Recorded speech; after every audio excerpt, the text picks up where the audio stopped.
ಜೀನಾಗೆ ಸಂಪಾದಕತ್ವದಲ್ಲಿ ಜಿಎನ್ಎಸ್ news ಸಾಗರ ಸುತ್ತದ ಆಚೆ ಈಚೆ ಗುರುವಾರದ news ಅಪ್ಡೇಟ್ಗೆ ತಮಗೆ ಸ್ವಾಗತ. ಮುಖ್ಯಾಂಶಗಳು: ಬಿಜೆಪಿ ಯುವ ಮೋರ್ಚಾದಿಂದ ಹರ್ ಘರ್ ತಿರಂಗ ಅಂಗವಾಗಿ ಬೃಹತ್ ಬೈಕ್ ರ್ಯಾಲಿ. ವಿಕಸಿತ ಭಾರತ ಸಂಕಲ್ಪ ಅನುಷ್ಠಾನಕ್ಕೆ ತಂದದ್ದು ಕೇಂದ್ರದ ಮೋದಿಯವರ ಸರ್ಕಾರ ಎಂದ ಹರತಾಳು. ಧರ್ಮಸ್ಥಳದ ವಿರುದ್ಧ ನಡೆಯುತ್ತಿರುವ ಷಡ್ಯಂತ್ರದ ವಿರುದ್ಧ ಶೀಘ್ರದಲ್ಲೇ ಪಕ್ಷಾತೀತವಾಗಿ 10,000 ಜನ ಸೇರಿಸಿ ಪ್ರತಿಭಟನೆ ನಡೆಸುವ ಕುರಿತು ತಿಳಿಸಿದ ಹಾಲಪ್ಪ. ಸ್ವತಂತ್ರ ಬಂದು 79 ವರ್ಷ, ಉರುಳುಗಲ್ಲು ಸೇರಿದಂತೆ ಕುಗ್ರಾಮಗಳಿಗೆ ಸಿಕ್ಕಿಲ್ಲ ಮೂಲಭೂತ ಸೌಲಭ್ಯಕ್ಕಾಗಿ ಎಂತಹ ಹೋರಾಟಕ್ಕೂ ರೈತ ಸಂಘ ಸಿದ್ಧವಿದೆ ಎಂದ ದಿನೇಶ್ ಶಿರವಾಳ. ಸಾಗರದ ಅಮ್ರಿಣಿ ವಿದ್ಯೇಶ ಸಹಕಾರಿಯ ಸರ್ವ ಸದಸ್ಯರ ಸಭೆ. ಫೋಟೋಗ್ರಾಫರ್ ಸತೀಶ್ ದಂಪತಿಗೆ ಸನ್ಮಾನ. ಸಂಸ್ಥೆ ಬೆಳವಣಿಗೆ ಕುರಿತು ಮಾಹಿತಿ ನೀಡಿದ ಶಿವಾನಂದ್ ಭಂಡಾರ್ಕರ್, ರಾಘವೇಂದ್ರ, ಪಾಂಡಣ್ಣ, ಸುಧೀಂದ್ರ. ಈಗ ಸುದ್ದಿಯ ವಿವರ.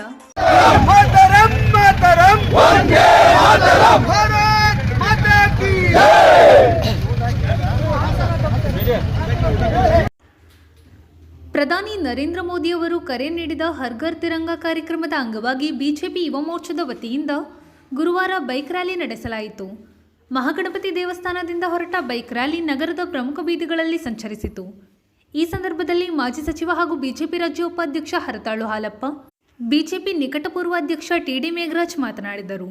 ನಗರಸಭಾಧ್ಯಕ್ಷೆ ಮೈತ್ರಿ ಪಾಟೀಲ್, ಉಪಾಧ್ಯಕ್ಷೆ ಸವಿತಾ ವಾಸು, ಪ್ರಮುಖರಾದ ಗಣೇಶ್ ಪ್ರಸಾದ್, ದೇವೇಂದ್ರಪ್ಪ, ಶ್ರೀನಿವಾಸ್ ಮೇಸ್ತ್ರಿ, ಪರಶುರಾಮ್, ಅರುಣ್ ಕೊಗ್ವೆ, ಪ್ರಶಾಂತ್, ಸಂತೋಷ್ ಶಿವಾಜಿ, ಮಹೇಶ್, ಸಂತೋಷ್ ಶೇಟ್ ಇನ್ನಿತರರು ಹಾಜರಿದ್ದರು. ಯುವ ಮೋರ್ಚಾದ ಎಲ್ಲ ಸದಸ್ಯ ಸಹೋದರ ಸಹೋದರಿಯರ, ಇವತ್ತು ಈ ಬಾರಿಯ ಸ್ವಾತಂತ್ರ್ಯೋತ್ಸವವನ್ನು ವಿಭಿನ್ನ ರೀತಿಯಲ್ಲಿ ಆಚರಣೆ ಮಾಡಬೇಕು ಅಂತ ಹೇಳಿ ಈ ದೇಶದ ನಾಯಕತ್ವ ಕರೆ ಕೊಟ್ಟಿದೆ. ಆ ಹಿನ್ನೆಲೆಯಲ್ಲಿ ತಾವು ಇವತ್ತು ಬೈಕ್ ರ್ಯಾಲಿಯನ್ನು ಏರ್ಪಡಿಸಿದ್ದೀರಿ. ಈ ಬೈಕ್ ರ್ಯಾಲಿ ಅತ್ಯಂತ ಯಶಸ್ವಿಯಾಗಿ ನಡೆದಿದೆ ಮತ್ತು ಬೇರೆ ಬೇರೆ ಕಾರ್ಯಕ್ರಮಗಳನ್ನು ಕೊಟ್ಟಿದೆ ಪಕ್ಷ. ಇವತ್ತು ರಾತ್ರಿ ಮೌನ ಮೆರವಣಿಗೆ ಇದೆ. ಇವತ್ತು ಬೆಳಗ್ಗೆ ನಾವೆಲ್ಲ ಮೇಘರಾಜು ಮತ್ತು ನಾವೆಲ್ಲ ಹೋಗಿ ಐತಿಹಾಸಿಕ ಸ್ಥಳ ನಗರ ಕೋಟೆಗೆ ಹೋಗಿ ಅಲ್ಲಿ ಬೈಕ್ ರ್ಯಾಲಿ ಮಾಡಿ ಕೋಟೆಯಲ್ಲಿ ಅಲ್ಲಿ ಇತಿಹಾಸವನ್ನು ತಿಳಿಸಿ ಬಂದಿದ್ದೇವೆ. ಹಾಗೆ ನಿನ್ನೆ ಕೂಡ ನಮ್ಮ ಮಹಿಳಾ ಮೋರ್ಚಾದ ಸಹೋದರಿಯರು ಕೆಳದಿಗೆ ಹೋಗಿ ಅಲ್ಲಿ ಸ್ವಚ್ಛತಾ ಕಾರ್ಯಕ್ರಮಗಳನ್ನು ಮಾಡಿ ನಗರದಲ್ಲೂ ಆ ಕಾರ್ಯಕ್ರಮವನ್ನು ಮಾಡಿದ್ದೀರಿ. ಹೀಗೆ ಯಾಕೆ ಇದೆಲ್ಲ ಕೊಟ್ಟಿದ್ದಾರೆ? ಮನೆ ಮನೆಯಲ್ಲಿ ಭಾರತದ ಬಾವುಟ ಹಾರಬೇಕು ಅಂತ ಹೇಳಿದೆ ದೇಶದ ನಾಯಕತ್ವ. ಯಾಕೆ ಅಂತ ಹೇಳಿದ್ರೆ ಭಾರತ ಹೇಗಿತ್ತು, ಹೇಗೆ ಆಗ್ತಾ ಇದೆ. ಒಂದು ವೇಳೆ ಈ ದೇಶಕ್ಕೆ ಸ್ವಾತಂತ್ರ್ಯ ಬಂತು, ಸ್ವಾತಂತ್ರ್ಯ ಬರೋದಕ್ಕೆ ಅನೇಕ ಜನರು ಹೋರಾಟ ಮಾಡಿದ್ದಾರೆ, ಪಕ್ಷಾತೀತ ಹೋರಾಟ. ಇವತ್ತೇನು ಕೊಚ್ಚಗಳ್ತಾರೆ ಕಾಂಗ್ರೆಸ್ನವರು, ಕಾಂಗ್ರೆಸ್ ಒಂದು ಪಕ್ಷ ಅಲ್ಲ, ಅವತ್ತು ಒಂದು ವೇದಿಕೆ. ಅದರಲ್ಲಿ ಎಲ್ಲಾ ಪಕ್ಷ ಪಾರ್ಟಿ ಅಭಿಪ್ರಾಯ ಭೇದ ಇದ್ದವರೆಲ್ಲ ಒಟ್ಟಾಗಿದ್ರು. ದೇಶಕ್ಕೆ ಸ್ವಾತಂತ್ರ್ಯ ತಗೊಳ್ಳೋಣ, ಆಮೇಲೆ ನಾವು ನಮ್ಮ ಪಾರ್ಟಿಯೋ ಪಕ್ಷವೋ ನಮ್ಮ ನೀತಿ ಏನಿದೆ ಅದನ್ನ ಹೇಳೋಣ ಅಂತ ಹೇಳಿ ಎಲ್ಲರೂ ಒಟ್ಟಾಗಿ ಹೋರಾಟ ಮಾಡಿದರು. ಎಲ್ಲಾ ಪಾರ್ಟಿಯವರು, ಪಾರ್ಟಿ ಎಲ್ಲ ಕಾಂಗ್ರೆಸ್. ಸ್ವಾತಂತ್ರ್ಯ ಬಂತು, ಎಲ್ಲರ ಹೋರಾಟ, ಬಲಿದಾನ, ತ್ಯಾಗ, ಹೋರಾಟದ ಮೂಲಕ ಬಂತು. ಅದಕ್ಕೆ ಅನೇಕ ಜನರು ಹೋರಾಟ ಮಾಡಿದ್ದಾರೆ. ಅದೆಲ್ಲ ತಾವು ತಿಳ್ಕೊಂಡಿದ್ದವರೇ ಇದ್ದೀರಿ ಇಲ್ಲೆಲ್ಲ ನಾವೆಲ್ಲ. ಹಾಗಾಗಿ ಆ ವಿವರಗಳು ನಾವೆಲ್ಲ ಚಿಕ್ಕವರಿದ್ದಾಗ ಎಲ್ಲ ವಿವರಗಳನ್ನ ಹೊಸದಾಗಿ ಹೇಳೋ ಅಗತ್ಯ ಇಲ್ಲ. ನಿಮ್ಗೆ ಆದ ಜ್ಞಾನ ಇದೆ, ನಿಮ್ಗೆ ಆದ ಪುಸ್ತಕಗಳು, ಟೀಚರ್ಗಳು ಹೇಳಿದ್ದಾರೆ. ಹೀಗೆ ಪಡೆದಂತ ಸ್ವಾತಂತ್ರ್ಯ ಇವತ್ತು ನಾವು 75 ದಾಟಿ 75ರಿಂದ 100ನೇ ವರ್ಷದಲ್ಲಿದ್ದೀವಿ. ಅಮೃತ ಕಾಲ ಅಂದ್ರೆ ಅಭಿವೃದ್ಧಿಯ ಕಾಲ. ಭಾರತ ಅಭಿವೃದ್ಧಿ ಆಗ್ತಾ ಇದೆ. ಯಾವ್ಯಾವ ಕ್ಷೇತ್ರದಲ್ಲಿ ಹೇಗೆ ಆಗ್ತಾ ಇದೆ ಅಂತ ಹೇಳಿ ತಾವು ಗಮನಿಸಬಹುದು. ಒಂದು ವೇಳೆ ಅಮೃತ ಕಾಲದಲ್ಲಿ ವಿಕಸಿತ ಭಾರತ ವಿಕಸನ ಆಗ್ಬೇಕು, ಅಭಿವೃದ್ಧಿ ಆಗ್ಬೇಕು, ಪ್ರಪಂಚಕ್ಕೆ ನಾಯಕತ್ವ ಕೊಡಬೇಕು, ಪ್ರಪಂಚಕ್ಕೆ ಗುರು ಆಗ್ಬೇಕು ಅಂತಕ್ಕಂಥ ಹೆಜ್ಜೆಯಲ್ಲಿ ನಾವಿದ್ದೇವೆ. 75 ವರ್ಷ ಆಯ್ತು, ಒಂದಿಷ್ಟು ಸಣ್ಣ ಪುಟ್ಟ ಅಭಿವೃದ್ಧಿ ಮಾಡ್ಕೊಂಡು ಬಂದಿವಿ. ಈಗ ಹಾಗಲ್ಲ, ನಾಗಾಲೋಟದಲ್ಲಿ ನಾವು ಅಭಿವೃದ್ಧಿ ಮಾಡ್ತಿದ್ದೇವೆ. ಇಂಥ ಸಂದರ್ಭದಲ್ಲಿ ಯುವಕರ ಪಾತ್ರ ಬಹಳ ಮುಖ್ಯವಾದ್ದು. ಯಾಕೆ ಅಂತ ಹೇಳಿದ್ರೆ ಈ ಅಭಿವೃದ್ಧಿಯನ್ನ ಸಹಿಸ್ತಿರೋರು ದೇಶದಲ್ಲೂ ಇದ್ದಾರೆ, ಪ್ರಪಂಚದಲ್ಲೂ ಇದ್ದಾರೆ. ಇವತ್ತು ಬಹಳ ಜನ ತಾವು ಓದಿದ್ರು, ಎಷ್ಟು ಜನ ಓದಿದ್ರಿ ಕೆಲವು ಹಿರಿಯರೆಲ್ಲ. ಇವತ್ತು ಅಮೆರಿಕ ಏನ್ ಮಾಡ್ತಾ ಇದೆ ಅನ್ನೋದನ್ನು ಇವತ್ತು ಓದಿದಿರಿ. ನಿನ್ನೆ ಮೊನ್ನೆ 3 ದಿನದಿಂದ ಬರ್ತಾ ಇದೆ. ಯಾರೋ ನಮ್ಮ ಜೊತೆಗೆ ಸ್ವಾತಂತ್ರ್ಯ ಪಡೆದು ಡೆಮಾಕ್ರಸಿ, ಪ್ರಜಾಪ್ರಭುತ್ವ ಇಲ್ಲ ಇವತ್ತು ಪಾಕಿಸ್ತಾನದಲ್ಲಿ. ಅಂತ ದೇಶದ ಒಬ್ಬ ದಂಡನಾಯಕ ಹೋಗಿ ಮುನೀರ್ ಅಂತಕ್ಕಂಥ ದಂಡಾಧಿಕಾರಿ ಅಲ್ಲಿ ಸೇನಾ ಮುಖ್ಯಸ್ಥ ಅಮೆರಿಕಕ್ಕೆ ಹೋಗಿ ನಾವು ಅಣುಬಾಂಬ್ ಹಾಕ್ತೇವೆ ಹುಷಾರ್ ಅಂತ. ನಾವು ಅಣುಬಾಂಬ್ ನಾವೇನು ಇಟ್ಕೊಂಡಿದ್ದೇನೋ ಯಾರ್ದು ಮದುವೆ ಮನೆ ಮಾಡಕ್ ನಾವು ಮಕ್ಕಳು ಮದುವೆ ಇಟ್ಕೊಂಡಿದ್ವ, ನಾವು ಹಾಕ್ತೇವೆ ಸಂದರ್ಭ ಸಂದರ್ಭ ಬಂದ್ರೆ. ಅದನ್ನು ಹಿಂದಿನವರು ಹೇಳಿದ್ರು, ವಾಜಪೇಯಿ ಹೇಳಿದ್ರು, ಈಗ ಮೋದಿ ಹೇಳ್ತಿದ್ದಾರೆ, ನಮ್ಮ ಹತ್ರನೂ ಇದೆ. ನಾವೇನು ಯಾರ್ದು ಮದುವೆ ಮನೆ ಪಟಾಕಿ ಅಲ್ಲ ಅದು ಇಟ್ಕೊಂಡಿದ್ದು, ನಾವು ಸಮಯ ಸಂದರ್ಭ ಹೊಡಿತೇವೆ. ಅದೊಂದು ಕಡೆ ಇರ್ಲಿ. ಅಲ್ಲೋಗಿ ಹೇಳ್ತದೆ ಅಮೆರಿಕದಲ್ಲಿ, ಅಂದ್ರೆ ಭಾರತದ ಅಭಿವೃದ್ಧಿಯನ್ನು ಸಹಿಸ್ತಾ ಇರ್ತಕ್ಕಂಥ ಕೆಲವು ದೇಶಗಳು ಇದಾವೆ. ಯಾರು ವಿಧ್ವಂಸಕ ಕೃತ್ಯ ಮಾಡ್ತಾರೆ ಅವ್ರಿಗೆ ಬೆಂಬಲಿಸ್ತಿದ್ದಾರೆ. ಇದ್ರ ಬಗ್ಗೆ ಜಾಗೃತರಾಗಿರ್ಬೇಕು, ಸದಾ ಜಾಗೃತರಾಗಿರ್ಬೇಕು. ನೋಡಿ, ಪ್ರಪಂಚಕ್ಕೆಲ್ಲ ಒಂದು ಟ್ಯಾಕ್ಸ್ ಅಂತೆ, ಭಾರತ ದೇಶದಿಂದ ತಗೊಂಡ್ರೆ 50% ಟ್ಯಾಕ್ಸ್ ಅಂತೆ. 100 ರೂಪಾಯಿ ವಸ್ತು ತಗೊಂಡು ಅಮೆರಿಕಕ್ಕೆ ಹೋದ್ರೆ 50 ರೂಪಾಯಿ ಟ್ಯಾಕ್ಸ್ ಹಾಕ್ತಾರೆ, 150ಕ್ಕೆ ಮಾಡ್ಬೇಕು ನಾವಲ್ಲಿ. ಇದು ಭಾರತ ದೇಶದ ಅಭಿವೃದ್ಧಿಯನ್ನು ಸಹಿಸ್ತಾ ಇರ್ತಕ್ಕಂಥ ಈ ಪ್ರಪಂಚದ ಕೆಲವು ಕಿಡಿಗೇಡಿಗಳು ಮಾಡ್ತಕ್ಕಂಥ ಕೆಲಸ. ಅದಕ್ಕಾಗಿ ನಾವು ಎಚ್ಚರಿಕೆಯಿಂದಿರ್ಬೇಕು. ನೋಡಿ, ನಾವು ಎಷ್ಟು ಅಭಿವೃದ್ಧಿ ಆಗಿದ್ದೇವೆ.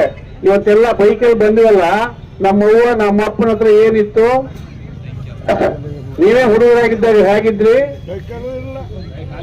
ಖಾಲಿ ಕಾಲು, ಸೈಕಲ್ಲು, ಮೋಟರ್ ಸೈಕಲ್ಲು. ಇವತ್ತು ಯಾವ ಸ್ಥಿತಿಲಿದೆ? ಇದು ಭಾರತದ ಅಭಿವೃದ್ಧಿ, ಇದು ಭಾರತದ ವಿಕಸಿತ ಭಾರತದ ಪ್ರತಿಫಲ. ಇವತ್ತಲ್ಲಿ ರೈಲು ಹೋಗ್ತಾ ಇದೆ, ನೋಡ್ತೀರಿ. ನಾವು ಹೋಗುವಾಗ 5 ಬೋಗಿ ಇರ್ತಿತ್ತು, ಆಮೇಲೆ 7 ಬೋಗಿ ಹೈಯೆಸ್ಟ್ ಲೆಕ್ಕ ಮಾಡ್ತೀವಿ. 1, 2, 3, 4 ಅಂತ ಲೆಕ್ಕ ಮಾಡೋರು ಬಹಳ ಜನ ಇದ್ದೀವಿ, ಲೆಕ್ಕ ಮಾಡೋರು ಇದ್ದೀವಿ. ಇವತ್ತು 23 ಬೋಗಿ ಹೋಗ್ತದೆ. ವಿದ್ಯುದ್ದೀಕರಣ ಲೈನ್ ಹೋಗ್ತಾ ಇದೆ. ಇದು ವಿಕಸಿತ ಭಾರತ, ಮೋದಿಯ ಭಾರತ, ನಿಮ್ಮ ಭಾರತ, ಯುವಕರ ಭಾರತ. ಅಭಿವೃದ್ಧಿ ಅಷ್ಟಾಗಿದೆ. ಎಲೆಕ್ಟ್ರಿಕ್ ಲೈನ್ ಬರಬೇಕಾದ್ರೆ 1 ಕಿಲೋಮೀಟರ್ಗೆ 1 ಕೋಟಿ ರೂಪಾಯಿ ಹಾಕ್ಬೇಕು. ಅದು ಗೊತ್ತಿರ್ಲಿ ನಿಮಗೆ. ಕಂಬ ನಿಲ್ಸೋದಲ್ಲ, ಕಂಬ ಸುಣ್ಣ ಬಣ್ಣ ಇಲ್ಲ, ಅಷ್ಟು ಕಾಸ್ಟ್ಲಿ ಮೆಟೀರಿಯಲ್ ಅದು. ವಿಮಾನ ನಿಲ್ದಾಣ ನಮ್ಮ ಶಿವಮೊಗ್ಗಕ್ಕೆ ಬಂತು. ಇಲ್ಲಿ ಈ ಊರಿನ ಅಭಿವೃದ್ಧಿ, ಇಲ್ಲಿ ಸತ್ತು ದನ ಹಾಕೋರು, ಹೆಣ ಹಾಕೋರು, ಮಲಮೂತ್ರವನ್ನು ಇಲ್ಲಿ ತಂದು ಇಡೀ ಸಾಗರದಲ್ಲಿ ಸುರಿಯೋರು. ನಾವು ನಿಂತಿದ್ದೀವಿ ಇವತ್ತು ಪವಿತ್ರ ಭಾರತದ ಬಾವುಟದ ಅಡಿಯಲ್ಲಿ ನಿಂತಿದ್ದೇವೆ. ಇದು ಅಭಿವೃದ್ಧಿ. ಇಲ್ಲಿ ಇರಲಿಲ್ಲ, ಇಲ್ಲೇನು ಯಾರು ಈ ಕಡೆ ದಾಟಕ ರಸ್ತೆ ಇರಲಿಲ್ಲ, ಇಲ್ಲಿ ಆ ರಸ್ತೆ ಇರಲಿಲ್ಲ. ಇವತ್ತು ಸುಸಜ್ಜಿತವಾಗಿದೆ. ಇದು ಮೋದಿಯ ಭಾರತ, ಇದು ವಿಕಸಿತ ಭಾರತ, ಇದು ನಿಮ್ಮೆಲ್ಲರ ಭಾರತ, ಭಾರತೀಯರೆಲ್ಲರ ಭಾರತ. ಇದನ್ನು ತಡಿತಕ್ಕಂಥ ಪ್ರಯತ್ನ ನಡೀತಿದೆ. ಅದಕ್ಕಾಗಿ ಜಾಗೃತರಾಗಿ 3 ದಿನ ನಾವು ಸ್ವಾತಂತ್ರ್ಯ ದಿನಾಚರಣೆಯನ್ನು ಅಭಿಮಾನದಿಂದ, ದೇಶದ ಬಗ್ಗೆ ಅಭಿಮಾನ ಬರುವ ರೀತಿಯಲ್ಲಿ ಆಚರಣೆ ಮಾಡಬೇಕು ಅಂತ ಹೇಳಿದ್ದಾರೆ. ಸುಖ ಸುಮ್ಮನೆ ಹೇಳಿದ್ದಲ್ಲ ಸ್ನೇಹಿತರೆ. ಇಲ್ಲದಿದ್ರೆ ನಾವಿದ್ದಾಗ ಶಾಲೆ ಮೀಟಿಂಗ್ ಮಾಡಿ ಬರೋದಕ್ಕಾಗಿ ನಿಮ್ಗೆಲ್ಲ ಕಾಯಿಸೋದಾಯ್ತು. ಎಲ್ಲರೂ ಹೋಗಿದ್ವಿ, ನಮ್ಮ ಪಕ್ಷದ ಮುಖಂಡರೆಲ್ಲ. ಅದು ಪಕ್ಷಾತೀತ ನಡೀತದೆ. ಅದು ನಮ್ಮ ಪಕ್ಷದಲ್ಲಿ ನಾವು ಭಾಗವಹಿಸಬೇಕು. 21ನೇ ತಾರೀಕು ಬೃಹತ್ ಮಟ್ಟದ ಒಂದು ಪ್ರತಿಭಟನೆಯನ್ನು ಇಟ್ಕೊಂಡಿದ್ದಾರೆ ಜನರೇ, ಭಕ್ತರೇ ನಾವೆಲ್ಲ. ಅದರಲ್ಲಿ ನಾನು MLA, ಮಾಜಿ MLA, ನಾ ಮಂತ್ರಿ, ಅಥವಾ ಇನ್ನು ಕೌನ್ಸಿಲರು, ಮಾಜಿ ಕೌನ್ಸಿಲರು ಅಂತಿಲ್ಲ, ಎಲ್ಲರೂ ಭಕ್ತರು, ತಾವು ಭಕ್ತರೆಲ್ಲ ಸೇರಿ ಆಗಿರ್ತಕ್ಕಂಥ ಅನಾಚಾರ ಈ ಸರ್ಕಾರವೇ ಸರಿ ಇಲ್ಲ. ಅದೇನು ಮಾಡ್ತಾರೋ, ಯಾರು ಹೇಳಿದ್ರು, ಯಾರೋ ಹುಚ್ಚ ಹೇಳ್ತಾರೆ ಅಂತ ಅಗಿಯೋದಂತೆ, ಅದನ್ನು ನೋಡೋದಂತೆ, ಹುಡುಕೋದಂತೆ. ಸಾವು ನೋವು ಎಲ್ಲ ಕಡೆ ಇರ್ತದೆ. ಆದ್ರೆ ಅವ್ರು ಹೇಳಿದ ರೀತಿಯಲ್ಲಿ ಅಲ್ಲಿ ಸಾವು ಇಲ್ಲ, ನೋವು ಇಲ್ಲ. ಏನೋ ಎಲ್ಲ ನಮ್ಮ ಶ್ರದ್ಧಾ ಕೇಂದ್ರ, ಭಕ್ತಿ ಕೇಂದ್ರ, ಅಲ್ಲಿ ಏನೋ ಅದಕ್ಕೆ ಕೆಟ್ಟ ಹೆಸರು ತರಬೇಕು ಅಂತಕ್ಕಂಥ, ಅಥವಾ ನಮ್ಮ ಧರ್ಮದ ಮೇಲೆ ನಡೀತಕ್ಕಂಥ, ಧರ್ಮಸ್ಥಳದ ಮೇಲೆ ನಡೀತಕ್ಕಂಥ ಈ ಒಂದು ಸುಳ್ಳು ಪ್ರಕರಣವನ್ನು ಖಂಡಿಸಿ ನಾವು ಪ್ರತಿಭಟನೆ ಮಾಡಿದ್ದೀವಿ. ಇಡೀ ತಾಲೂಕಿನಲ್ಲಿ ಸುಮಾರು 10,000 ಜನರು ಸೇರ್ತಾರೆ. ಅದರಿಂದ ಎಲ್ಲ ಪಕ್ಷಗಳು ಸೇರಿ ಈಗ ಸಭೆ ಮಾಡಿ ಬಂದಿದ್ದೇವೆ. ಅದು ಒಂದು ಪ್ರಕಟಣೆ ಇದೆ. ಅವತ್ತು ಕೂಡ ಹೆಚ್ಚಿನ ಸಂಖ್ಯೆಯಲ್ಲಿ ತಾವೆಲ್ಲ ಬರಬೇಕು. ಆಮೇಲೆ ಕೆಲವು ಕಡೆ ನಾನು ಬರ್ತೇನೆ, ಮತ್ತು ನಮ್ಮ ಮೇಘರಾಜ್ ಅವರು ಬರ್ತಾರೆ, ನಮ್ಮ ಪಕ್ಷ ಬರ್ತದೆ. ತಾವೆಲ್ಲರೂ ಪ್ರತಿ 35 ಗ್ರಾಮ ಪಂಚಾಯತಿಯಿಂದ ಹೊರಡಬೇಕು, 31 ವಾರ್ಡಿಂದನೂ ಹೊರಡಬೇಕು. ಈ ವ್ಯವಸ್ಥೆ ನಮ್ಮ ಮುಖಂಡರು ತಾವೆಲ್ಲ ಹೇಳೋರಿದ್ರಿ. ಯಾಕಂದ್ರೆ ಬಂದವರೆಲ್ಲ ನೀವು ಹೇಳ ಅಂತಾರೋ, ಬಂದವರೆಲ್ಲ ಮುಖಂಡರು. ಇಷ್ಟೊತ್ತು ಭಾಷಣ ಯಾಕೆ ಮಾಡಿದ್ವಿ ನಾನು ಮತ್ತು ಮೇಘರಾಜ್? ನೀವು ಹೇಳಬೇಕು. ಎಲ್ಲಿವರೆಗೂ ಹೋರಾಟ, ಎಲ್ಲಿವರೆಗೂ ಹೋರಾಟ, ಉರುಳುಗಲ್ ಗ್ರಾಮಕ್ಕೆ,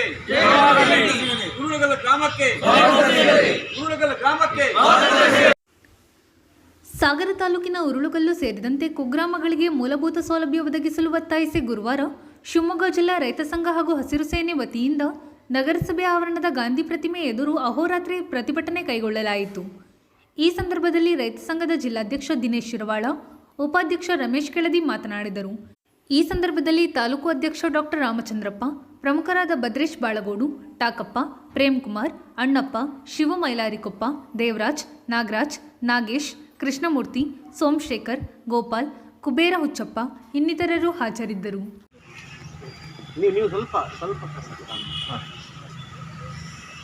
ಏನು ಇವತ್ತು ಕರ್ನಾಟಕ ರಾಜ್ಯ ರೈತ ಸಂಘ ಶಿವಮೊಗ್ಗ ಜಿಲ್ಲೆ ಸಾಗರ ತಾಲೂಕು ಘಟಕದ ವತಿಯಿಂದ ನಮಗೂ ಸ್ವಾತಂತ್ರ್ಯ ಕೊಡಿ ಅನ್ನೋ ಶೀರ್ಷಿಕೆ ಅಡಿಯಲ್ಲಿ ಸತ್ಯಾಗ್ರಹಕ್ಕೆ ಚಾಲನೆ ನೀಡಿದ್ದೇವೆ. ಕಾರಣ ಶಿವಮೊಗ್ಗ ಜಿಲ್ಲೆ ಸಾಗರ ತಾಲೂಕು ಬಾರಂಗಿ ಹೋಬಳಿ ಉರುಳುಗಲ್ಲು ಮತ್ತು ಇನ್ನಿತರೆ ಮಜರೆ ಗ್ರಾಮಗಳು ಮುಂಡುಗೋಡು ಹೆಬ್ಬನಕೆರೆ, ಸಾಲ್ಕೋಡು, ಚೀಕನಹಳ್ಳಿ, ಮೇಲ್ನೂರು, ಆಮೇಲೆ ಕಾನೂರು, ಕಲಿಗಲಿ ಇನ್ನಿತರೆ ಅನೇಕ ಹಳ್ಳಿಗಳು ಸುಮಾರು 6.5 ದಶಕಗಳಿಂದ ನಮ್ಮ ದೇಶಕ್ಕೆ ಸ್ವಾತಂತ್ರ್ಯ ಬಂದು 78 ವರ್ಷ ಸಂಭ್ರಮ ಕಳೆದುಬಿಟ್ಟಿವಿ. ನಾಳೆ 79ನೇ ವರ್ಷಕ್ಕೆ ನಾವು ಕಾಲಿಡ್ತಾ ಇರ್ತಕ್ಕಂಥ ಈ ಸಂದರ್ಭದಲ್ಲಿ 6.5 ದಶಕಗಳಿಂದ ಕನಿಷ್ಠ ಮೂಲಭೂತ ಸೌಕರ್ಯಗಳಿಲ್ಲದೆ ಕಾಡು ಪ್ರಾಣಿಗಳ ರೀತಿ ಅಲ್ಲಿ ಜೀವನ ಸಾಗಿಸ್ತಾ ಇರ್ತಕ್ಕಂಥ ನಮ್ಮ ರೈತರು, ಅವ್ರಿಗೆ ಈ ನಾಡಿನ ಜಲ ವಿದ್ಯುತ್ ಯೋಜನೆಗೆ ತಮ್ಮ ಭೂಮಿಯನ್ನು ತ್ಯಾಗ ಮಾಡಿರ್ತಕ್ಕಂಥ ರೈತರು, ಖಾಲಿ ಪೀಲಿ ಎಲ್ಲ ಅವರು ನಾವೆಲ್ಲ ಬೆಳಕಿನಲ್ಲಿ ಇರಲಿಕ್ಕೆ ಕಾರಣವೇ ಈ ರೈತರು. ಸುಮಾರು ಈ ರಾಜ್ಯದ ವಿದ್ಯುತ್ ಬೇಡಿಕೆ 70ರಿಂದ 80% ವಿದ್ಯುತ್ ಉತ್ಪಾದನೆ ಆಗ್ತಾ ಇರ್ತಕ್ಕಂಥದ್ದು ಲಿಂಗನಮಕ್ಕಿ ಜಲಾಶಯ ಏನು ಕಟ್ಟಿದ್ರು ಆ ಭೂಮಿಯಿಂದ. ಅಂಥ ಜನರನ್ನ ಇವತ್ತಿನವರೆಗೂ ಕೂಡ ಅವ್ರಿಗೆ ವಿದ್ಯುತ್ ಕೊಡಲಿಲ್ಲ, ಅವ್ರ ಮಕ್ಕಳಿಗೆ ಓದಲಿಕ್ಕೆ ಸ್ಕೂಲ್ ಇಲ್ಲ, ಅವ್ರಿಗೆ ಸರಿಯಾದ ರಸ್ತೆ ಇಲ್ಲ, ಅವರಿಗೆ ಆರೋಗ್ಯ ಸೌಲಭ್ಯಗಳಿಲ್ಲ. ಯಾಕೆ? ಅನೇಕ ರಾಜಕಾರಣಿಗಳು ಆಳಿದಂಥ ಈ ಕ್ಷೇತ್ರ ಇವತ್ತು ಇಷ್ಟೊಂದು ಮುಂದುವರೆದಿದೆ. ವಿಮಾನ ಬಂತು ನಮ್ಮ ಜಿಲ್ಲೆಗೆ, ರೈಲುಗಳು ಬಂದು, ಆದರೆ ಅವರಿಗೆ ಕನಿಷ್ಠ ಒಂದು ಬಸ್ಸಿನ ವ್ಯವಸ್ಥೆ ಕೂಡ ಇಲ್ಲ. ಅವರು ಇವಾಗಲೂ ಕೂಡ ಆರೋಗ್ಯ ಸಮಸ್ಯೆ ಬಂದರೆ ಮಹಿಳೆಯರು, ವೃದ್ಧರು, ಬಾಣಂತಿಯರು, ವಸುರಿಯರು ಅವರಿಗೆ ಚಿಕಿತ್ಸೆ ಕೊಡಿಸ್ಲಿಕ್ಕೆ ಊಟ ದೊಣ್ಣೆ ಕಟ್ಕೊಂಡು, ಜೋಳಿಗೆ ಕಟ್ಕೊಂಡು ಅದರಲ್ಲಿ ತರ್ತಕ್ಕಂಥ ನಿಕೃಷ್ಟವಾದ ಪರಿಸ್ಥಿತಿ ಇನ್ನೂ ಇದೆ. ನಾವು ಸ್ವಾತಂತ್ರ್ಯ ಬಂದಿದೆ ಅಂತ ಹೇಗೆ ಸಂಭ್ರಮ ಪಡೋದು? ಆ ಉದ್ದೇಶದಿಂದ ಇಲ್ಲಿಯವರೆಗೂ ನೂರಾರು ಮನವಿಗಳು, ನೂರಾರು ಅರ್ಜಿಗಳು, ಎಲ್ಲ ರಾಜಕಾರಣಿಗಳು, ಎಲ್ಲ ಅಧಿಕಾರಿಗಳನ್ನೂ ಕೂಡ ದುಂಬಾಲು ಬಿದ್ದು ಇವತ್ತು ಯಾವುದೇ ಫಲಪ್ರದ ಕಾಣದೇ ಇರತಕ್ಕಂಥ ಸಂದರ್ಭದಲ್ಲಿ ನಮಗೆ ಸ್ವಾತಂತ್ರ್ಯ ಬೇಕೇ ಬೇಕು. ನಮ್ಮವರಿಗೆ ನಾವು ಬದುಕು ಕಳ್ಕೊಂಡಿದ್ದೀವಿ. ಅವ್ರ ಮಕ್ಕಳು, ಪುಟ್ಟ ಮಕ್ಕಳು ತಂದೆ ತಾಯಿ ಬಿಟ್ಟು 3 ವರ್ಷಕ್ಕೆ ಯಾವುದೋ ಸಂಬಂಧಿಕರ ಮನೆಯಲ್ಲಿ ದೂರದ ಊರಿನಲ್ಲಿ ಶಿಕ್ಷಣಕ್ಕಾಗಿ ಅರಸಿ ಬಂದಿದ್ದಾವೆ.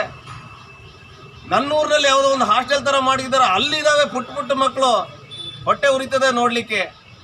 ಹಾಗಾದ್ರೆ ನಮ್ಮ ರಾಜಕಾರಣಿಗಳಿಗೆ ಹಾಕಿ 17.5 kilometre LT line, underground cable, 24 kilometre ಯೋಜನೆಗೆ 6,40,00,000 DPR ತಯಾರಾಗಿ ಅರಣ್ಯ ಇಲಾಖೆಯ ಪೂರ್ವಾನುಮತಿಗೆ ಕಳಿಸಿದ್ದೇವೆ ಅಂತೇಳಿ ಆಗಿದೆ. ಹಾಗಾದರೆ 2022ರವರೆಗೆ ಅಲ್ಲಿಂದ ಇಲ್ಲಿಯವರೆಗೆ 25ರವರೆಗೆ ಯಾವ ಫಾರೆಸ್ಟ್ ಕ್ಲಿಯರೆನ್ಸ್ ಸಿಗಲಿಲ್ವಾ? 65 ವರ್ಷದಿಂದ ಯಾಕೆ ಇದನ್ನೆಲ್ಲ ಪ್ರಯತ್ನ ಮಾಡಲಿಲ್ಲ ನೀವು? ಇವತ್ತು ಬೇಲೂರು ಅವಾಗ ಹೇಳ್ತಾರೆ ನಮ್ಮದು ಗಾತ್ರ ದೊಡ್ಡದು, ಬಜೆಟ್ದು ಅಂಥೇಳಿ. ಅವತ್ತಿನ ಕಾಗೋಡು ತಿಮ್ಮಪ್ಪನವ್ರ ಕಾಲದಲ್ಲಿ ಒಂದು ಪ್ರಯತ್ನ ಮಾಡಿದ್ದಾರೆ, ಏನೋ ಸೋಲಾರ್ ಗೀಲರ್ ಕೊಡೋದು ಆ ಕಾಲದಲ್ಲೇ. ಇವತ್ತು ರಾಘವೇಂದ್ರ ನಾನು ವಿಮಾನ ತಂದೆ, ಸೇತುವೆ ಕಟ್ಟಿಸ್ದೆ ಎಲ್ಲ ಹೇಳ್ತಾರೆ. ಇದನ್ನೆಲ್ಲ ನೋಡಿದಾಗ ತಾಯಿಗೆ ಉಡ್ಲಿಕ್ಕೆ ಬಟ್ಟೆ ಇಲ್ಲ, ಹೆಂಡತಿಗೆ ರೇಷ್ಮೆ ಸೀರೆ ಕೊಡಿಸ್ಕೊಂಡು ಊರೆಲ್ಲ ಸುತ್ತಾಡಿಸ್ದಂಗೆ ಆಗ್ತಾ ಇದೆ. ಹೌದಾ ಇಲ್ವಾ? ನಮಗೆ ನಿಜವಾಗಿಯೂ ನಾಚಿಕೆ ಆಗ್ತಾ ಇದೆ. ನಾವು ಸ್ವಾತಂತ್ರ್ಯ ಭಾರತದಲ್ಲಿ ಇದೀವಾ? ನಿಮ್ಮ ಆಡಳಿತ ನೋಡಿದರೆ ಬ್ರಿಟಿಷರು ನಿಮಗಿಂತ ಮೇಲಿದ್ರೇನೋ, ನಿಮಗಿಂತ ಪರವಾಗಿರ್ಲಿಲ್ವೇನೋ ಅಂತೇಳಿ ನಮಗೆ ಅನಿಸ್ತಾ ಇದೆ. ಅವರು ಅನೇಕ ಸೌಲಭ್ಯಗಳನ್ನ ನಮ್ಮ ದೇಶದವ್ರಿಗೆ ಕೊಟ್ಟಿದ್ರು. ಅವಾಗ ಅನೇಕ ವ್ಯವಸ್ಥೆಗಳನ್ನ ಮಾಡಿದ್ರು. ಅದೇ ವ್ಯವಸ್ಥೆನೇ ಮುಂದುವರಿಸಿದ್ರೆ ಮತ್ತೊಂದು ಸಣ್ಣ ಮಾರ್ಪಾಡು ಮಾಡಿಲ್ಲ. ಕೆಲವೊಂದರಲ್ಲಿ ಶಿಕ್ಷಣದಲ್ಲಿ ಮಾಡಿಲ್ಲ, ಸರ್ವೇದಲ್ಲಿ ಮಾಡಿಲ್ಲ. ಇವರು ಇನ್ನೂ ಅನೇಕ ವಿಚಾರಗಳಲ್ಲಿ ಬ್ರಿಟಿಷರನ್ನೇ ಅವ್ರು ಹಾಕೊಟ್ಟ ಅಡಿಪಾಯದಲ್ಲೇ ನಡೀತಾ ಇದ್ದಾರೆ ಬಿಟ್ರೆ ಯಾವ ಮಾರ್ಪಾಡುಗಳನ್ನ ಮಾಡ್ಕೊಂಡಿಲ್ಲ ಇವರು. ನಾವು ಇವತ್ತು ಅಹೋರಾತ್ರಿ ಧರಣಿಗೆ ಕರೆ ಕೊಟ್ಟಿದ್ದು ಇದೇ ಉದ್ದೇಶಕ್ಕೆ. ಸಾರ್ವಜನಿಕರು ನಮಗೆ ನಿಜವಾಗಿಯೂ ಕೂಡ ಮಾನವೀಯತೆ ಇದ್ದರೆ, ನಮಗೆ ಮನುಷ್ಯತ್ವ ಇದ್ದರೆ, ನಮಗಾಗಿ ಇಡೀ ರಾಜ್ಯದ ಜನರಿಗಾಗಿ ಭೂಮಿ ತ್ಯಾಗ ಮಾಡಿ ಸರ್ಕಾರ ತೋರಿಸಿರ್ತಕ್ಕಂಥ ಭೂಮಿಲಿ ಅವರು ಇಷ್ಟು ವರ್ಷ ಬದುಕು ಕಟ್ಕೊಂಡು ಒಂದಲ್ಲ ಎರಡೆರಡು ಬಾರಿ ಮುಳುಗಡೆ ಆಗಿದ್ದಾರೆ ಅವರು. ಇಂಥವ್ರನ್ನ ಈ ರೀತಿ ನಡೆಸ್ಕೊಳ್ಳೋದ? ಯಾವುದೋ ಕೆಲ್ಸಕ್ಕೆ ಬಾರದೇ ಇರೋ ವಿಷಯಗಳನ್ನ ಸದನದಲ್ಲಿ ಚರ್ಚೆ ಮಾಡಿ ಹುಲಿ ಸಿಂಹ ಅಂತ ವಿಡಿಯೋ ಮಾಡ್ಕೊಂಡ್ರೆ ಏನು ಬಂತ್ರಿ ಪ್ರಯೋಜನ? ಏನು ಬಂತ ಹೇಳಿ? ಇವರೆಲ್ಲ ಓಟ್ ಹಾಕಿದ್ದಾರೆ ನಿಮಗೆ ಅಲ್ವಾ? ನೀವೇ ಆಳ್ದವ್ರಿಗೆ ಅಲ್ವಾ ಓಟ್ ಹಾಕಿರೋದು, ಬೇರೆ ಯಾರಿಗೂ ಹಾಕಿಲ್ಲ ಅವರು. ಹೇಳ್ಬಿಡಿ, ನಮ್ಮ ಹತ್ರ ಮಾಡೋಕ್ಕಾಗಲ್ಲ ಅದನ್ನಂತ ಓಪನ್ ಆಗಿ ಹೇಳ್ಬಿಡಿ. ಯಾಕೆ ಅವ್ರಿಗೆ ದಿವಸ ನಾಳೆ ಆಗುತ್ತೆ, ನಾಡ್ದಾಗುತ್ತೆ, ನಾಡ್ದು ಮಾಡ್ತೀವಿ ಅಂತ ನಿಮ್ಮ ಪ್ರಯತ್ನಗಳೇ ಇಲ್ಲ. ಆಗ್ತಿತ್ತು, ನೀವು ಪ್ರಯತ್ನನೇ ಮಾಡಿಲ್ಲ. ಈ ವಿಚಾರದಲ್ಲಿ, ಈ ದಾರಿಯಲ್ಲಿ ನಿಮ್ಮ ಪ್ರಯತ್ನವೇ ಇಲ್ಲ. ನಾಚಿಕೆ ಆಗಬೇಕು ನಿಮ್ಗೆಲ್ಲ. ರಾಘವೇಂದ್ರ ಅವರೇ, ನಾಚಿಕೆ ಆಗಬೇಕು. ಈ ತಾಲೂಕಿನಲ್ಲಿ ಎಷ್ಟಕ್ಕೆ ಫಾರೆಸ್ಟ್ ಕ್ಲಿಯರೆನ್ಸ್ ಸಿಕ್ಕಿದೆ ನನಗೆ ಗೊತ್ತಿದೆ. ಯಾಕೆ ಉಳ್ಗಲ್ ವಿಚಾರದಲ್ಲಿ ನೀವು ತಗೊಂಡಿಲ್ಲ? ಬರೀ 6,40,00,000 ಯೋಜನೆ, ಅದರಲ್ಲಿ ಏನು ಸಿಗುತ್ತೆ? ಫಾರೆಸ್ಟ್ ಕ್ಲಿಯರೆನ್ಸ್ ತಗೊಳ್ಳೋದು ನೀವು 100 ಕೋಟಿ ಯೋಜನೆಗಳನ್ನ, 100 ಕೋಟಿ ಯೋಜನೆಗಳಾಗಿರ್ಬೇಕು. ನಿಮ್ಮ ಜೋಬು ಗಟ್ಟಿ ಆಗಬೇಕು. ಶಾಸಕರೇ, ಗೋಪಾಲ್ ಕೃಷ್ಣ ಬೇಳೂರವರೇ, ಅನೇಕ ಹೋರಾಟಗಳನ್ನ ರೈತ ಸಂಘ ಮಾಡ್ಕೊಂಡು ಬಂದಿದೆ. ಎಲ್ಲ ಅರ್ಥಪೂರ್ಣವಾದ ಹೋರಾಟವೇ. ನಿಮ್ಮ ದೃಷ್ಟಿಕೋನ ಬದಲಾಗಬೇಕು. ರಾಜಕೀಯ ದೃಷ್ಟಿಕೋನದಲ್ಲಿ ನೀವು ಏನು ನೋಡಿದ್ರು ಕೂಡ ಗ್ರಾಹಕರ ಹಿತಾಸಕ್ತಿಯನ್ನು ಗಮನದಲ್ಲಿ ಇರಿಸಿಕೊಂಡು ಸಹಕಾರಿ ಸಂಸ್ಥೆಗಳು ಕಾರ್ಯನಿರ್ವಹಿಸಬೇಕು. ಸ್ಥಳೀಯವಾಗಿರುವ ಸಹಕಾರಿ ಸಂಸ್ಥೆಗಳು ಆರ್ಥಿಕತೆಯನ್ನು ಸದೃಢಗೊಳಿಸುವಲ್ಲಿ ಪ್ರಮುಖ ಪಾತ್ರ ವಹಿಸುತ್ತದೆ ಎಂದು ಅಮ್ರಿಣಿ ವಿದೇಶ ಸೌಹಾರ್ದ ಸಹಕಾರಿ ಸಂಘದ ಅಧ್ಯಕ್ಷ ಶಿವಾನಂದಿಯು ಭಂಡಾರ್ಕರ್ ತಿಳಿಸಿದರು. ಸಾಗರದ ಶೃಂಗೇರಿ ಶಂಕರಮಠದಲ್ಲಿ ಗುರುವಾರ ಅಮ್ರಿಣಿ ವಿದೇಶ ಸೌಹಾರ್ದ ಸಹಕಾರಿ ಸಂಸ್ಥೆಯ 22ನೇ ವರ್ಷದ ಸರ್ವ ಸದಸ್ಯರ ಸಭೆ ಹಾಗೂ ಗ್ರಾಹಕ ಜಾಗೃತಿ ಕಾರ್ಯಕ್ರಮವನ್ನು ಉದ್ಘಾಟಿಸಿ ಅವರು ಮಾತನಾಡುತ್ತಿದ್ದರು. ಸಂಸ್ಥೆಯ ಹಿರಿಯ ನಿರ್ದೇಶಕ ಟಿವಿ ಪಾಂಡುರಂಗ, ಉಪಾಧ್ಯಕ್ಷ ರಾಘವೇಂದ್ರ ಜಿಆರ್, ಕಾರ್ಯನಿರ್ವಹಣಾಧಿಕಾರಿ ಕೆಎಸ್ ಸುಧೀಂದ್ರ ಮಾತನಾಡಿದರು. ವೇದಿಕೆಯಲ್ಲಿ ಶಿವಪ್ರಕಾಶ್ ಹೆಚ್ವಿ, ಉಮಾಯಸ್ ಭಂಡಾರ್ಕರ್, ಜಿಆರ್ ವಿಜಯಲಕ್ಷ್ಮಿ, ಕಾರ್ತಿಕ್, ಕರಿಬಸಪ್ಪ ಶಿವಳ್ಳಿ, ರಾಧಾಕೃಷ್ಣ ನಾಯಕ್ ಇನ್ನಿತರರು ಹಾಜರಿದ್ದರು. ವಿಟಿ ಸ್ವಾಮಿ ಕಾರ್ಯಕ್ರಮ ನಿರ್ವಹಿಸಿದರು. ಅಮ್ರಿಣಿ ಸೌಹಾರ್ದ ಸಂಘ 21ನೇ ವರ್ಷಕ್ಕೆ ಪಾದಾರ್ಪಣೆ ಮಾಡಿದ್ದು, ಆ ಸಂದರ್ಭದಲ್ಲಿ ವಾರ್ಷಿಕ ವರದಿಯನ್ನು ನಿಮ್ಮ ಮುಂದೆ ಮಂಡಿಸುತ್ತೇನೆ. ಷೇರುದಾರರು 754-23-24ರಲ್ಲಿದ್ದು 24-20ರಲ್ಲಿ 770 ಮಂದಿ ಪ್ಲಸ್ 2% ಷೇರುದಾರರು ಜಾಸ್ತಿ ಆಗಿದ್ದಾರೆ.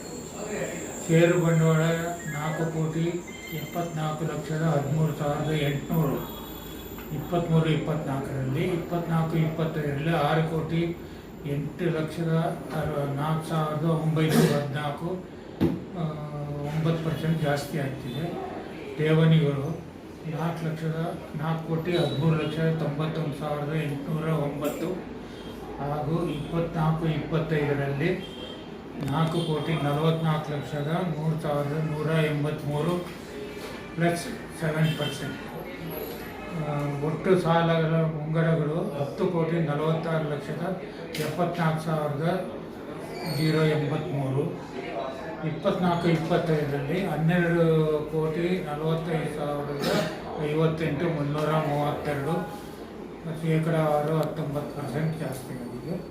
ನಿವ್ವಳ ಲಾಭ 1,01,23,587 ಹೋದ ವರ್ಷ. ಈ ವರ್ಷ 24-25ರಲ್ಲಿ 1,33,30,889 32% ಜಾಸ್ತಿ, ಶೇಕಡಾವಾರು.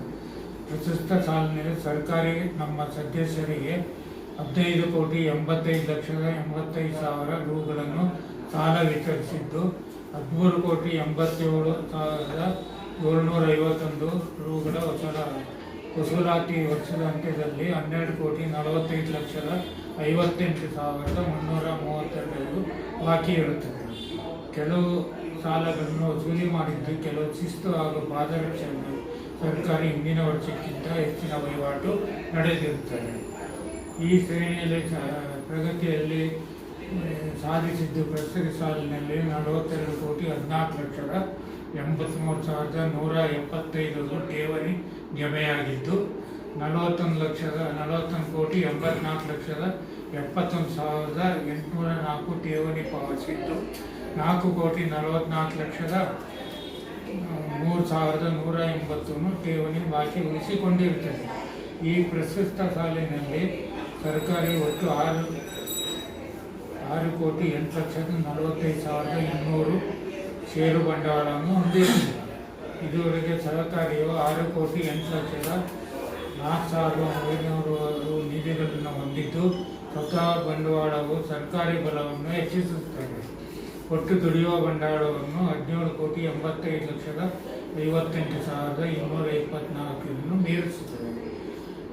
ಈ ಸಹಕಾರಿ ಸಂಘವು 22ನೇ ವರ್ಷಕ್ಕೆ ಕಾಲಿಟ್ಟಿದ್ದು ಕೆಲವು ಸಾಧನೆಗಳನ್ನು ಮುಂದೆ ಇಡಬೇಕು ಅಂತೇಳಿ ನಮ್ಮ ಕಮಿಟಿ ಮುಂದ್ಗಡೆಯನ್ನು ನಾವು ಇಟ್ಟು ಅದನ್ನು ಪಾಲಿಸಬೇಕು ಅಂತಿದ್ದೀವಿ. ಅದನ್ನು ನಾವು ಈಗ ಪ್ರಚಾರ ಪಡಿಸೋದಕ್ಕಾಗೋದಿಲ್ಲ. ಸೊ ಮುಂದಿನ ದಿನಗಳಲ್ಲಿ ಇದನ್ನು ಹೆಚ್ಚಿನ ಒಂದು ಅಭಿವೃದ್ಧಿ ಹಾಗೂ ಡಿವಿಡೆಂಟ್ಗಳು ಷೇರ್ ಹೋಲ್ಡರ್ಗಳಿಗೆ ಶೇರ್ಸು FD ಪ್ರತಿಯೊಂದು ಸೀನಿಯರ್ ಸಿಟಿಜನಿಗೆ ಸಹ 1% ಎಕ್ಸ್ಟ್ರಾ ಡಿವಿಡೆಂಟನ್ನು ಕೊಡಬೇಕು, ಇಂಟ್ರೆಸ್ಟನ್ನು ಕೊಡಬೇಕು ಅಂಥೇಳಿ ನಾವು ಮುಂದಿನ ಪ್ರಾಜೆಕ್ಟನ್ನು ಹಾಕ್ಕೊಂಡಿದ್ದೀವಿ. ಡಿವಿಡೆಂಟು 10% ಮಾಡಿದ್ದೀವಿ. ಸಹಕಾರಿ ಸಂಘದ ಶೇರ್ ಹೋಲ್ಡರ್ಗಳು ಹಾಗೂ ಡೈರೆಕ್ಟರ್ಗಳ ಹಾಗೂ ಕಮಿಟಿಯ ಇದ್ರ ಮೇಲೆಗೆ ನಾವು ಕೆಲವು ಒಳ್ಳೆಯ ಡಿಸಿಷನ್ಗಳನ್ನು ತಗೊಳ್ಬೇಕು ಅಂತಿದ್ದೀವಿ. ಅದನ್ನು ನಾವು ಮುಂದಿನ ದಿನದಲ್ಲಿ ತಮಗೆ ತಿಳಿಸುತ್ತೇವೆ. ನಮಸ್ಕಾರ. ಇದಕ್ಕೆ ಕಾರಣ ನಿಮ್ಮೆಲ್ಲ ಡೈರೆಕ್ಟರ್ಸ್ಗಳು ಮತ್ತು ಷೇರುದಾರರ ಸಹಕಾರದಿಂದ ವರ್ಷದಿಂದ ವರ್ಷಕ್ಕೆ ಮೆಟ್ಟಿಲುಗಳನ್ನು ಏರಿಸ್ತಾ ಹೋಗಿದ್ದೇವೆ ಹೊರತು ಯಾವುದೇ ಪರಿಸ್ಥಿತಿಯನ್ನು ಹಿಂದೆ ಹಾಕಿಲ್ಲ. ಇದೇ ಸಹಕಾರ ಮುಂದಿನ ದಿನಗಳನ್ನು ಕೊಟ್ಟು ನಮ್ಮನ್ನು ಆಶೀರ್ವದಿಸಬೇಕಾಗಿ ಕೇಳ್ಕೊಳ್ತೀವಿ. ನಾವು 21ನೇ ವರ್ಷಕ್ಕೆ ಕಾಲಿಡ್ತಾ ಇದೆ. ಈ 21 ವರ್ಷದ ಈ ಜರ್ನಿಯಲ್ಲಿ ನಾವು ಹೆಚ್ಚು ಕಡಿಮೆ 0ರಿಂದ ಈಗ 100 ಮಟ್ಟ ಬಂಡವಾಳ ಶುರು ಮಾಡಿದ್ದು. ಈಗ ದೊಡ್ಡ ಪ್ರಮಾಣದಲ್ಲಿ ಬೆಳೆದಿದೆ, ಇಲ್ಲಿವರೆಗೂ ಬೆಳೆದಿದೆ. ಇದಕ್ಕೆಲ್ಲ ನಮ್ಮ ಸಹಕಾರಿಯ ಎಲ್ಲ ಸದಸ್ಯರುಗಳು ಹಾಗೂ ನಮ್ಮ ಬೋರ್ಡ್ ಆಫ್ ಡೈರೆಕ್ಟರ್ಸ್ ವರ್ಕಿಂಗು ಇವೆಲ್ಲ ಸೇರಿಕೊಂಡು ನಮಗೊಂದು ಸಹಕಾರಿ ಭರವಸೆ ಕೊಟ್ಟಿದ್ದಾರೆ. ಜನಗಳಿಗೆ ನಮ್ಮ ಮೇಲೆ ಭರವಸೆ ಜಾಸ್ತಿ ಆಗಿ ನಾವು ಈ ಮಟ್ಟಿಗೆ ಬೆಳೆದಿದ್ದೀವಿ ಅಂತ ಹೇಳ್ತಾ ನಾವೆಲ್ಲ ನಮ್ಮ ಸಹಕಾರಿ ಇವರಿಗೂ ಎಲ್ಲರಿಗೂ ನಮಸ್ಕಾರ. ಇವತ್ತು ಕೋಆಪರೇಟಿವ್ ಸೊಸೈಟಿ 21 ವರ್ಷ ತುಂಬಿ 22ನೇ ವರ್ಷಕ್ಕೆ ಪಾದಾರ್ಪಣೆ ಮಾಡ್ತಾ ಇದೆ. ಈ ವರ್ಷದಲ್ಲಿ ಒಟ್ಟು ಷೇರುದಾರರು 770 ಜನ ಷೇರುದಾರಿದ್ದಾರೆ.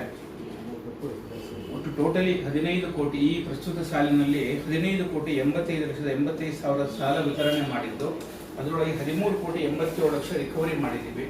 ಈ ವರ್ಷದ ಅಂತ್ಯದಲ್ಲಿ ಅದು 12,45,58,332 ಬಾಕಿಯಾಗಿರುತ್ತದೆ. ನಮ್ಮ ಈ ವರ್ಷದಲ್ಲಿ ಷೇರು ಬಂಡವಾಳವು 6,08,04,914 ರೂಗಳಿದ್ದು, ನಮ್ಮ ದುಡಿಯೋ ಬಂಡವಾಳವು ಪ್ರಸ್ತುತ 4,914 ಇದೆ. ದುಡಿಯೋ ಬಂಡವಾಳ ಅಂದರೆ ನಮ್ಮದೇ ನಿಧಿಗಳು, ರಿಸರ್ವ್ ಫಂಡ್ ಟೋಟಲಿ 6,08,04,914 ಇದೆ. ಒಟ್ಟು ಟೋಟಲಿ ದುಡಿಯೋ ಬಂಡವಾಳ 17,85,58,224 ಇದೆ. ನಮ್ಮ ನಿರ್ದೇಶಕ ಮಂಡಳಿ ಈ ಸಲ